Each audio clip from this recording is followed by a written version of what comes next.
Bonjour à tous, bienvenue sur cette vidéo. Aujourd'hui les gars, on va vérifier et contrôler les points de contrôle à vérifier justement avant d'acheter un véhicule, un professionnel ou un particulier. Donc comment je me présente, c'est Adam, je suis dans l'achat-revente d'automobiles, professionnel évidemment. Donc on va regarder ensemble tous ces points-là tout au long de la vidéo, notamment la carrosserie, on a la partie moteur, la partie intérieure, tout l'administratif, et évidemment à la fin on pourra vérifier aussi les coûts.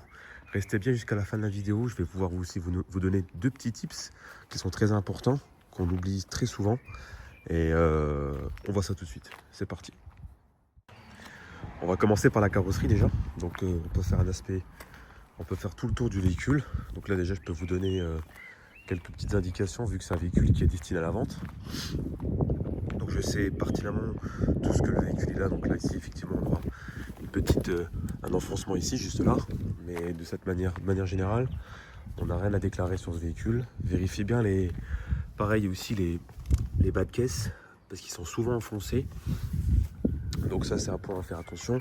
Vérifiez aussi la trappe à essence, qu'elle s'ouvre bien, qu'il n'y ait pas de problème, qu'elle soit bien stable, parce que ça c'est souvent assujetti au problème.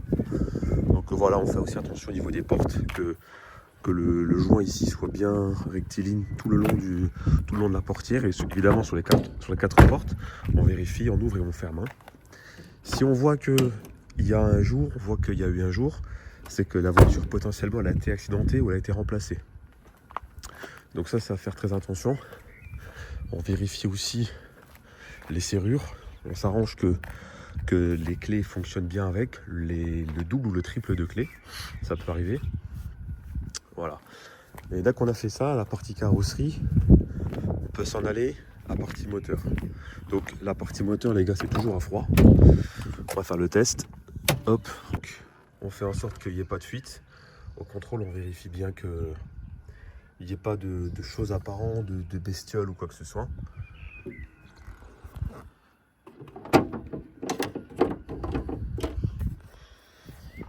On vérifie aussi au niveau du liquide de refroidissement s'il n'y a pas de mayonnaise. Donc le moteur est plus ou moins chaud, donc ça va aller. Voilà, donc là si on vérifie, si on voit qu'il y a de la mayonnaise autour du capuchon et à l'intérieur, c'est qu'il y a probablement un jeune culasse. Donc ça on évite, on n'achète pas. C'est assujetti au problème et des grosses réparations qui coûtent très très cher. On contrôle aussi les niveaux d'huile. On vérifie qu'il y a encore de l'huile justement pour pouvoir circuler encore. Donc là, il y en a encore un tout petit peu. J'ai fait les appoints récemment, donc pour ça, ça va aller. Donc à ce moment-là, à ce stade-là, on peut déjà démarrer le véhicule et voir s'il n'y a pas des bruits parasites. Hop, donc là il n'y a aucun voyant, il n'y a pas de souci. On s'assure que la cour d'accessoires elle tourne bien, qu'elle n'est pas craquelée ou fissurée ou quoi que ce soit. On fait le tour du moteur.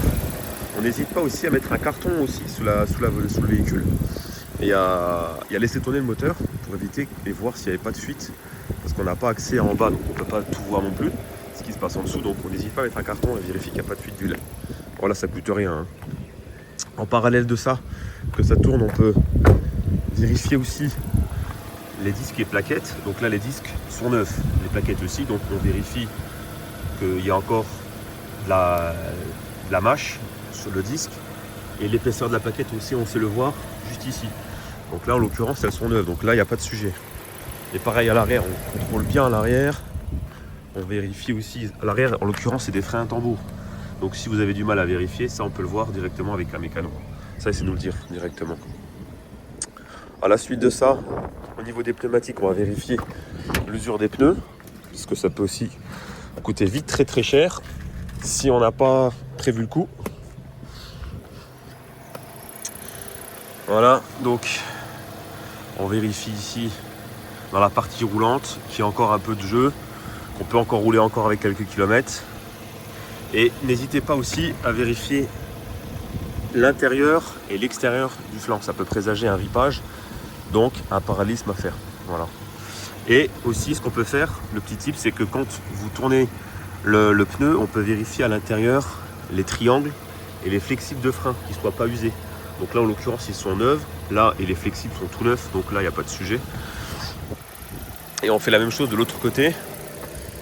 Voilà, ici pareil, on fait le point aussi à ce niveau-là, on contrôle extérieur, intérieur et la partie roulante.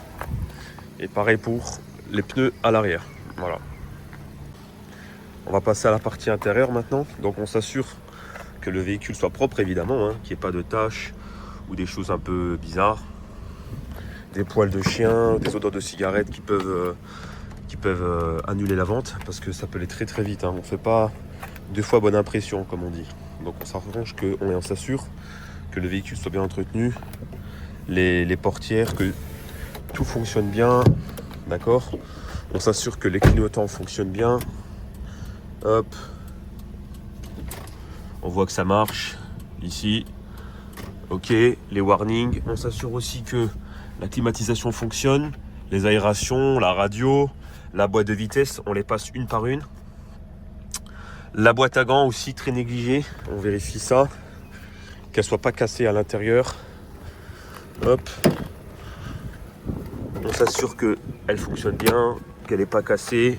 Les ceintures de sécurité aussi, très oubliées. Donc ça on les teste, on fait le test à chaque fois. On les met à l'intérieur, on les déclenche et on le fait le test sur toutes les ceintures tout simplement. Voilà, on teste aussi la centralisation et on vérifie aussi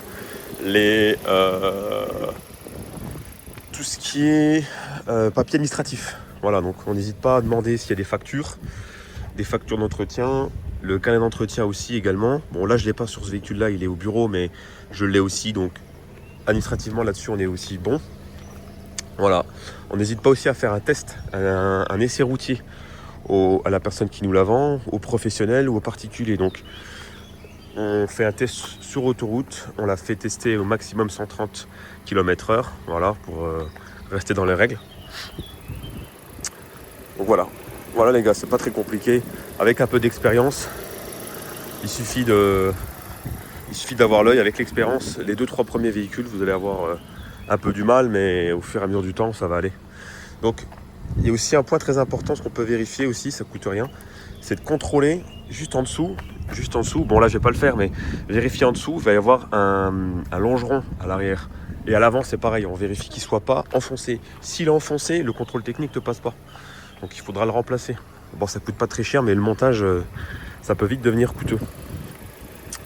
Voilà. Et ensuite, on fait l'ensemble de tous les diagnostics qu'on a pu contrôler.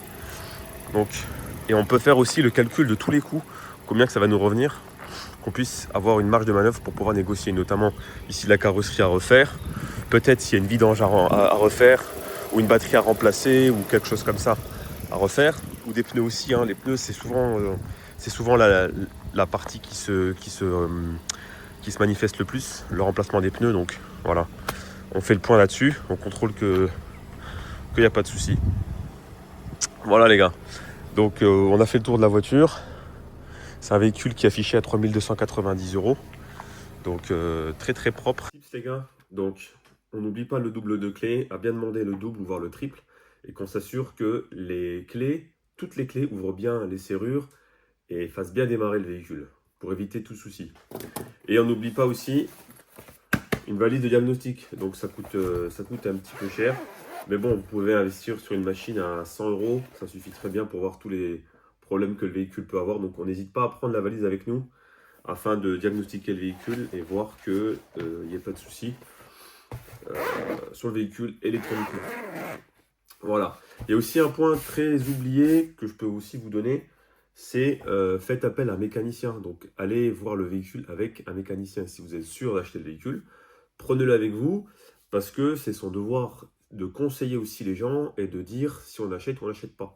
Voilà, donc après ça sera à vous de faire votre propre choix, mais au moins vous aurez un œil professionnel avec vous qui pourra vous guider sur votre achat du véhicule. Voilà, donc je pense qu'on est tout bon, on a dit à peu près tout sur cette vidéo.